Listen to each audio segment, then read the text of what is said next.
Buen día, estimados estudiantes. Hoy continuaremos en la materia de literatura 1 hablando de los subgéneros narrativos. Bien, ya en sesiones pasadas hemos hablado del gran género narrativo o también conocido como épico. Mencionamos que es aquel género que nos narra una serie de acciones concatenadas realizadas por personajes en un tiempo y en un espacio específicos y todo a partir del punto de vista de un narrador, ya sea interno, intradigético o externo, extradigético. En este momento hablaremos de los subgéneros narrativos, es decir, de aquellos relatos que se van a subordinar al gran género épico narrativo. Para lograrlo, los hemos dividido en dos grandes grupos. Por una parte, los subgéneros narrativos mayores, los cuales corresponden al cuento y a la novela. Se llaman mayores debido a que incluyen mayor complejidad estructural, tienen un autor específico, poseen un estilo y nacen a partir de la escritura. Son aquellos subgéneros narrativos relativamente modernos. Por su parte, los subgéneros narrativos menores son la fábula, epopeya, leyenda y mito. Estos se llaman menores debido a el menor grado de complejidad en la estructura narrativa. Asimismo, nacen de la oralidad, se reproducen en el pueblo y son de carácter anónimo. Son los más antiguos. Vamos a comenzar hablando de cada uno de estos. Fábula, epopeya, leyenda, mito. Bien, comenzaremos con los subgéneros menores. El primero del cual hablaremos es la fábula. La fábula es un relato breve cuya intención es dejar una enseñanza moral. Las características de la fábula son: inciso A, una anécdota breve y de fácil resolución, es decir, son textos poco complejos, fáciles de comprender debido a su intención didáctica. B, personajes, animales, objetos o alegorías, y la intención es distanciar al lector de lo que está revisando en el relato. De esta manera puede observar de una manera más crítica el comportamiento de lo que está viendo en el texto. Siguiente, usa un narrador heterodigético objetivo, es decir, se encuentra fuera de la historia y sin embargo no lo sabe todo, solo narra lo que ve. Inciso D, es un espacio narrativo abierto como bosques, selvas, campos. Siguiente, tiene un tiempo narrativo cronológico. Esto quiere decir que se organiza en un planteamiento, nudo, clímax y desenlace. Siguiente, emplea un lenguaje artístico y la figura más recurrente será el símil, la prosopopeya y la hipérbole.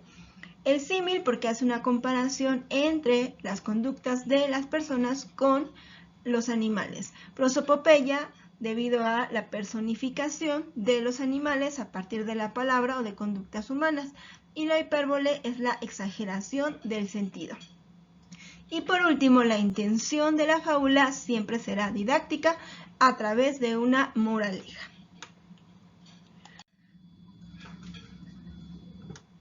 Revisaremos un ejemplo. Dice, los perros hambrientos. Vieron unos perros hambrientos en el fondo de un arroyo unas pieles que estaban puestas para limpiarlas, pero como debido al agua que se interponía no podían alcanzarlas, decidieron beberse primero el agua para así llegar fácilmente a las pieles. Pero sucedió que de tanto beber y beber, reventaron antes de llegar a las pieles. Y por último está la moraleja. Y en la moraleja nos dice: ten siempre cuidado con los caminos rápidos, pues no siempre son los más seguros.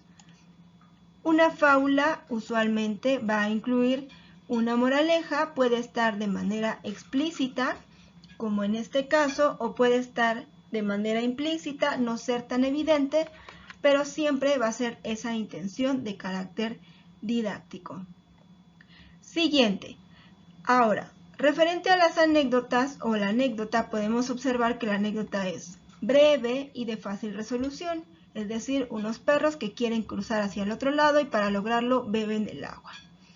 Personajes personificados que son justamente los perros, la moraleja que está de manera explícita aquí explicada, el narrador que, como mencionamos, es heterodiegético objetivo porque solo narra lo que ve, no va a narrar aquello que están pensando los personajes. Asimismo, tiene un tiempo narrativo cronológico, es decir, que está organizado por planteamiento, nudo, clímax y desenlace, y un lenguaje artístico en el que podemos observar una exageración de sentido, al que en el momento en que los perros se beben todo el agua, prosopopeya, la personificación de los animales. Bien, vamos a al siguiente subgénero narrativo. El número 2 se llama epopeya. Usualmente vemos la epopeya y la fábula juntos debido a que tienen la misma intención, es decir, una intención didáctica moralizante. La epopeya es un texto extenso, a diferencia de la fábula, generalmente escrito en verso, porque es un texto muy antiguo, que narra aventuras trascendentales para un pueblo y son protagonizadas por un héroe. Justamente la epopeya le va a dar este sentido épico al texto, es decir, este sentido heroico. Asimismo, inicialmente las epopeyas también tenían el nombre de poemas épicos. Se llamaban así justamente porque están escritos en verso y porque nos hablaba sobre grandes hazañas realizadas por la figura de un héroe importante para una comunidad. Algunas características de la epopeya son: la primera es que es una historia que va a incluir elementos históricos reales, es decir, va a tener una base histórica, algo que menciona, de lo que menciona la epopeya será real, ya sea el lugar en el que acontecieron los hechos o el personaje. Y va a mezclar estos elementos históricos con elementos fantásticos, sobrenaturales o extraordinarios. 2. Los personajes heroicos que representan valores significativos para la comunidad.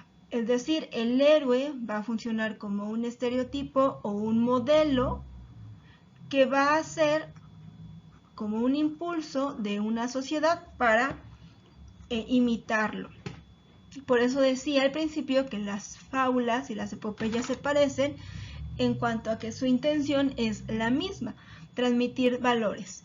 Sin embargo, lo hace a partir de diferentes herramientas. La fábula a partir de la observación crítica del comportamiento humano en animales, mientras la epopeya será a través de la figura del héroe.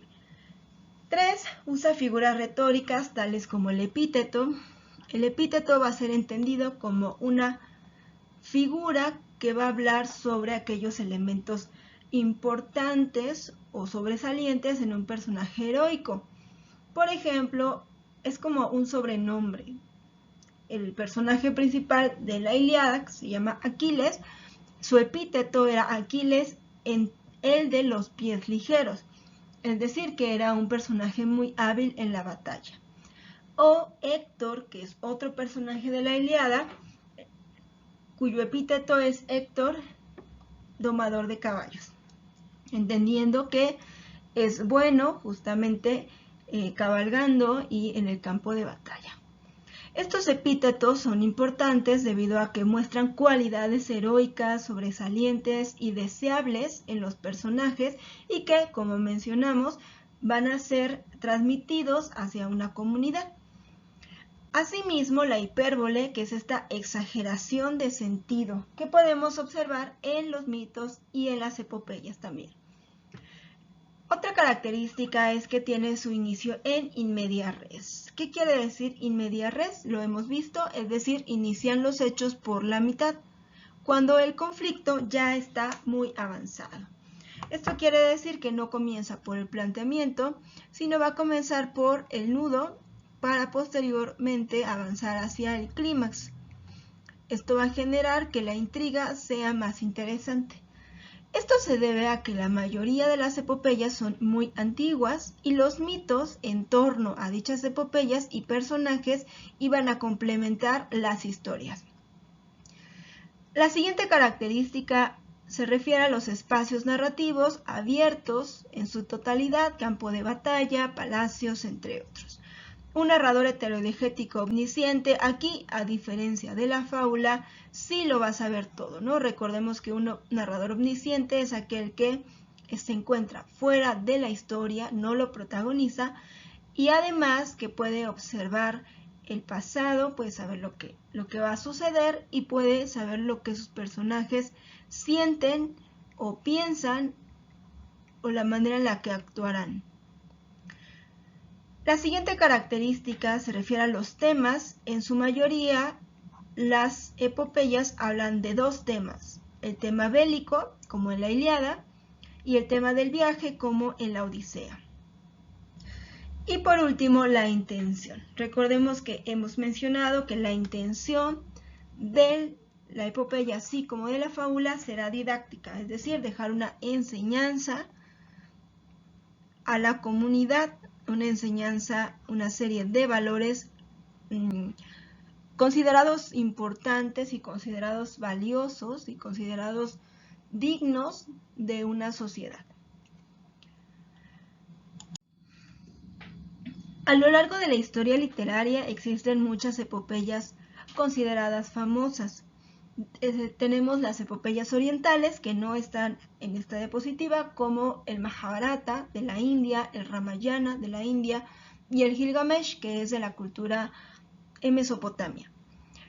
No hablaremos de estas debido a que esa tradición literaria se refiere a la tradición oriental.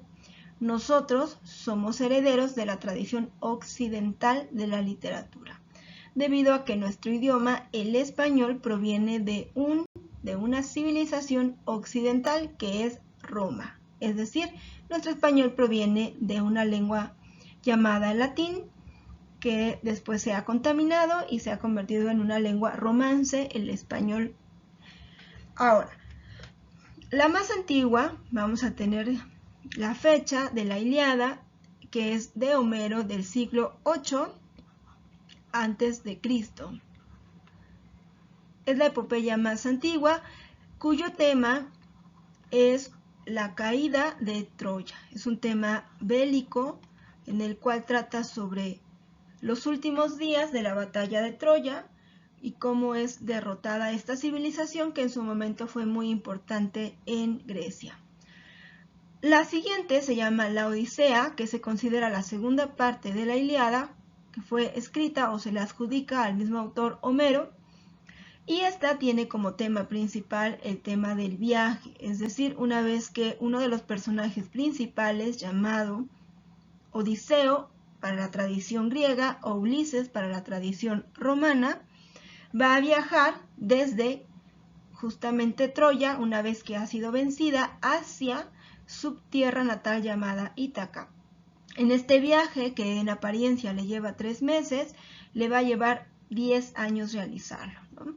Debido a una serie de aventuras y experiencias que va a tener junto a su tripulación en su barco de regreso. La siguiente obra se llama la Eneida. Esta ya no es griega, sino romana, y le pertenece a Virgilio. A diferencia de Homero, de Virgilio sí existen crónicas, sí existen otros libros, y se considera un personaje que sí existió y fue conocido en su momento. De Homero no se tienen exactamente las crónicas ni el conocimiento debido a la antigüedad. Por eso decimos que estas obras se le adjudican a Homero, pero no estamos tan seguros, ¿no? Ahora, el tema de la Eneida va a ser básicamente el tema de la fundación de Roma. Fundación de Roma. Virgilio se asume como heredero de la cultura griega y, en consecuencia, de Homero. Entonces va a escribir la Eneida en imitación a Homero y va a mezclar el tema del viaje, el tema bélico, y le va a dar este toque de la fundación de Roma. Esta obra básicamente va a justificar la existencia de los romanos y su estirpe, por así decirlo, o linaje relacionado con los troyanos y con los dioses. En la época medieval, es decir, del siglo V al siglo XV, nosotros vamos a encontrar también una serie de epopeyas. Sin embargo, en esta época no se le conocían propiamente como epopeyas ni como poemas épicos, sino tenían el nombre de cantares de gesta. Cantares creo que se entiende, y gesta porque la palabra gesta significa batalla. Entonces estos relatos van a estar escritos en verso y van a tratar básicamente sobre batallas. Ahora, el número 4, tenemos una epopeya medieval llamada El Cantar del Mío Cid, del cual no conocemos el autor. Se le adjudica a un monje llamado Perabat, pero no estamos seguros. Fue escrita en el siglo XI y es una obra española. Estas obras, El Cantar del Mío Cid, El Cantar de Roldán y El Cantar de los Nibelungos, 4, 5 y 6 en sus diapositivas, son consideradas muy importantes, debido a que se ha renunciado a la escritura en latín. Antes del Cantar del Mío Cid, toda la literatura se escribía en latín porque era la versión oficial o la lengua oficial o la lengua considerada culta. El español, el francés, cualquier otra lengua era considerada una lengua bárbara o una lengua que no tenía una relación con la cultura. Por eso el Cantar del Mío Cid representa un momento muy importante en la historia, no solo de la literatura, sino de la humanidad, porque representa la transición de la escritura en latín, originalmente, a las lenguas que llamamos lenguas vernáculas o lenguas romance. Podríamos decir que el Cantar del Mío Cid es la obra escrita en español más antigua, y eso es algo que a nosotros pues, nos interesa, debido a que nuestro idioma es justamente el español. Ahora, el Cantar del Mío Cid va a tratar de la figura de un personaje llamada Rodrigo Díaz de Vivar, cuya acción principal va a ser la expulsión o el destierro de este hombre medieval de su ciudad natal llamada Burgos.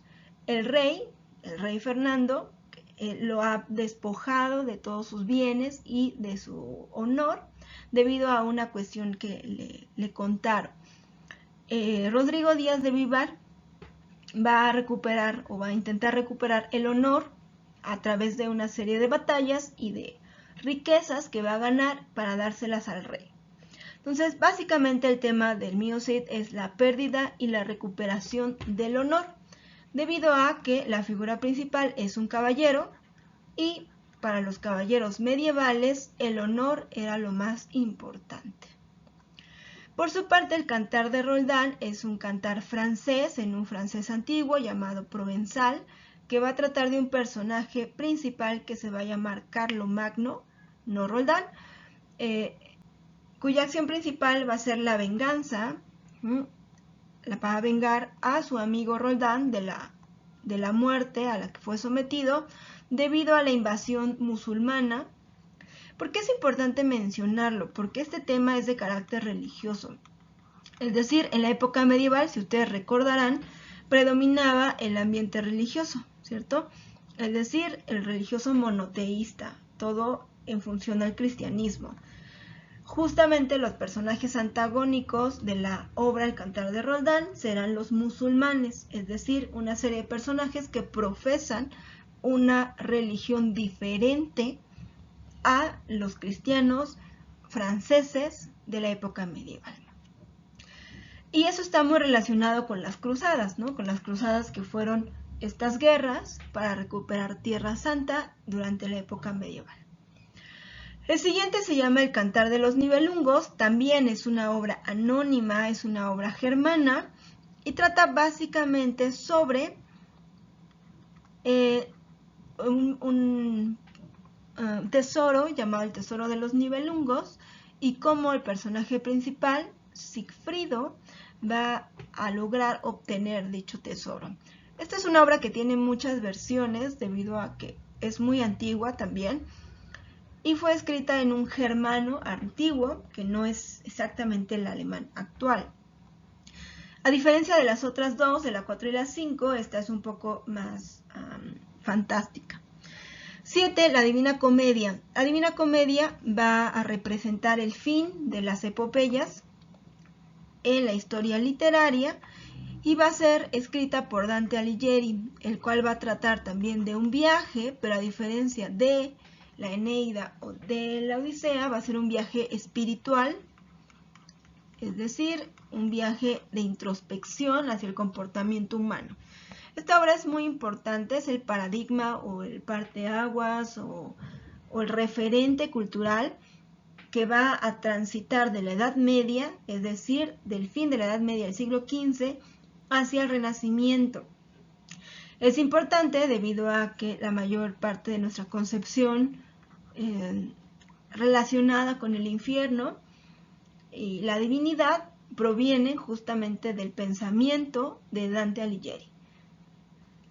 Ahora, estos son algunos ejemplos de epopeyas, son las más características y en la actualidad se ha perdido un poco este género debido a los cambios significativos que se han vivido, es decir, en la actualidad las figuras heroicas han perdido cierta connotación positiva y los héroes actuales ya no son propiamente modelos a seguir, ¿no?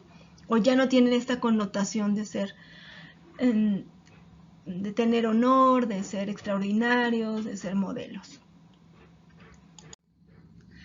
Bien, vamos a la tercera, al tercer subgénero narrativo llamado mito.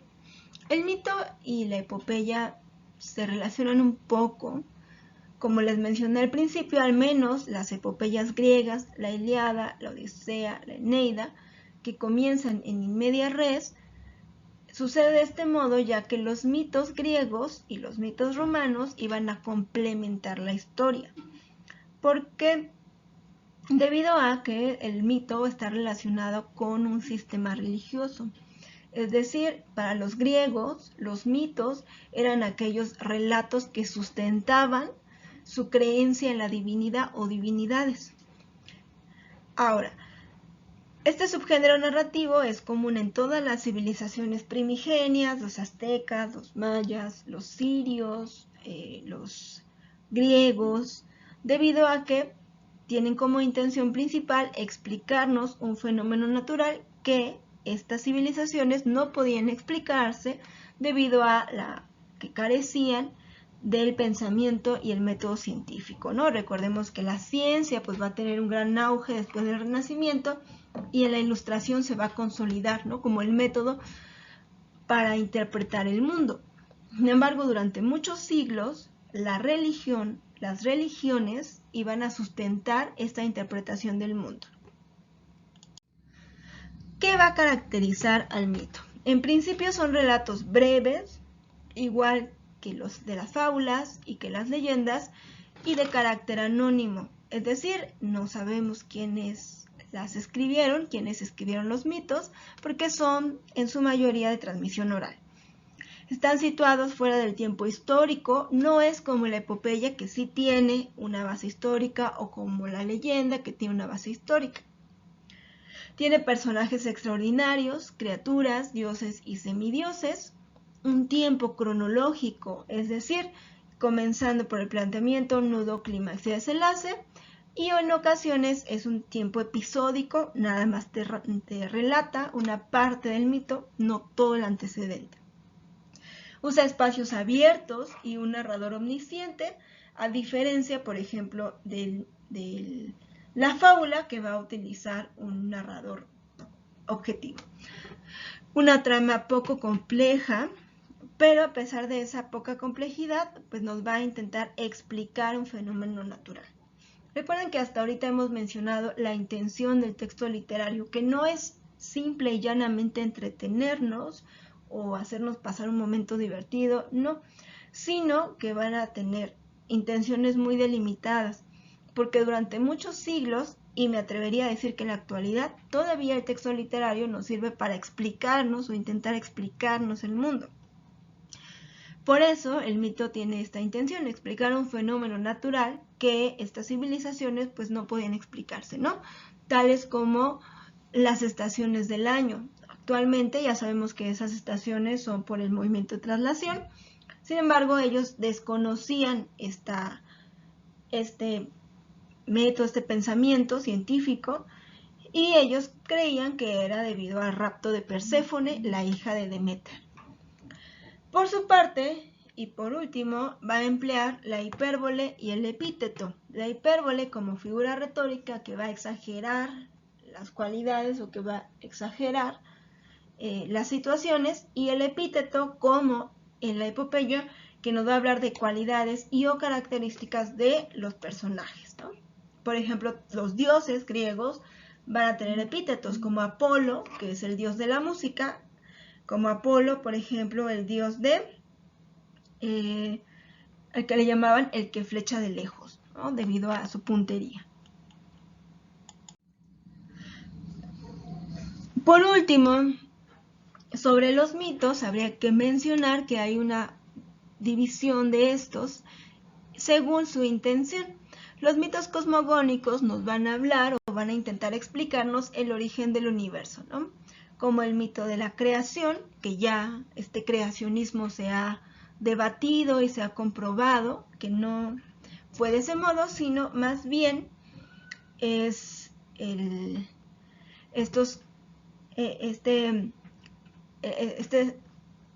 este método científico nos ha hablado de la teoría del Big Bang, ¿no? Por su parte, los antropogénicos o antropogónicos van a explicar el origen del ser humano, es decir, cómo los seres humanos fueron creados, ¿no? Actualmente con la ciencia, pues ya sabemos que hubo una evolución de Darwin nos ha permitido conocer esto. Sin embargo, durante mucho tiempo no se sabía de dónde venía el ser humano, entonces hay varios mitos, ¿no? Los mayas, por ejemplo, hablaban sobre ser humano que proviene del maíz, ¿no? Los mitos teogónicos nos van a explicar el origen de los dioses, es decir, el origen de aquellos, cómo fueron creados, ¿no? Está este gran mito que hemos escuchado tal vez, el mito de Cronos y Gea, que Cronos era el padre o es el padre de todos los dioses olímpicos, pero que él, justo para que no lo derrocaran, se los come. Hasta que Zeus nace y su madre Gea lo esconde y se lo lleva, luego él crece y se entera de esto y busca a su padre Cronos y lo mata y saca a sus hermanos del estómago de Cronos, ¿no? Ahí tenemos el origen de los dioses, de Poseidón, de Demeter, del Hades, del propio Zeus. Por mencionar algunos, cada civilización habla de sus propios dioses. Los mitos etiológicos nos van a explicar el origen de las cosas, por ejemplo, el origen del fuego, el cual nos dice que fue robado, ¿no? Que la diosa, una de las diosas olímpicas, Vespa, lo robó y se lo entrega a Prometeo para que los seres humanos puedan cocer la carne y en consecuencia establecerse en civilizaciones, ¿no? Otro ejemplo sería el mito de la Torre de Babel, el cual habla sobre la construcción, la gran construcción que estaban haciendo en una ciudad, que cada vez se iba acercando más a la divinidad. Así que ésta decidió cambiarle el idioma a los seres humanos para que no nos pudiéramos comunicar entre nosotros y de ese modo pues no pudiéramos trabajar en equipo. Tenemos el origen de los idiomas. Y los fundacionales como yo les puse aquí la imagen de una loba llamada la loba Luperca que trata sobre la fundación de Roma. Según esto, Rómulo y Remo, que son los niños son hermanos que han sido amamantados por una loba. No se sabe si es una loba literalmente, porque también así se le llamaban a las prostitutas de la época. Bueno, según esto, la loba los amamanta y ellos crecen, quieren establecerse en lo que actualmente es Roma y entre ellos se van a asesinar. Y esa es la justificación, o eso intenta explicar, una, cómo se funda Roma y dos, por qué los romanos en su momento fueron tan agrestes, tan agresivos, tan bélicos, ¿no? Y por último, los mitos escatológicos que explican o hablan del fin de los tiempos. Yo les puse el ejemplo del mito del diluvio universal, que no es propio o no es único de la cultura hebrea, sino también está en la cultura mesopotámica, lo encontramos en los romanos y lo encontramos incluso en los mayas, ¿no? Está este mito que representó para ellos un momento crucial, ¿no? Como de transición. Y por último, hablaríamos de la leyenda, el cual es un texto breve de carácter oral que pretende explicar un fenómeno local y generar identidad en una comunidad. La leyenda, a diferencia del mito, pues sí va a tener una base histórica, va a mezclar lo natural con lo sobrenatural. Es un relato también breve, oral y folclórico, nace del pueblo, se reproduce en el pueblo y sus características van a ir cambiando y adecuándose a la comunidad, por lo que tiene varias versiones. Nos va a explicar, a diferencia del mito, fenómenos más locales, fenómenos más situados, y también incluye personajes naturales y fantásticos.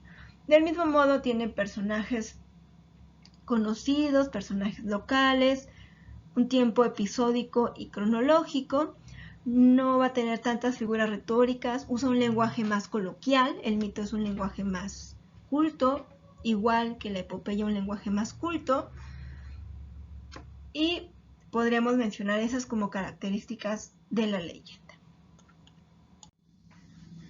Y bueno, hemos llegado al final. Agradezco su atención y realizaremos a partir de nuestra clase las actividades de nuestra plataforma. En la siguiente sesión estaremos revisando los subgéneros mayores, que serán el cuento y la novela, sus características, los puntos que tienen en común, así como sus diferencias.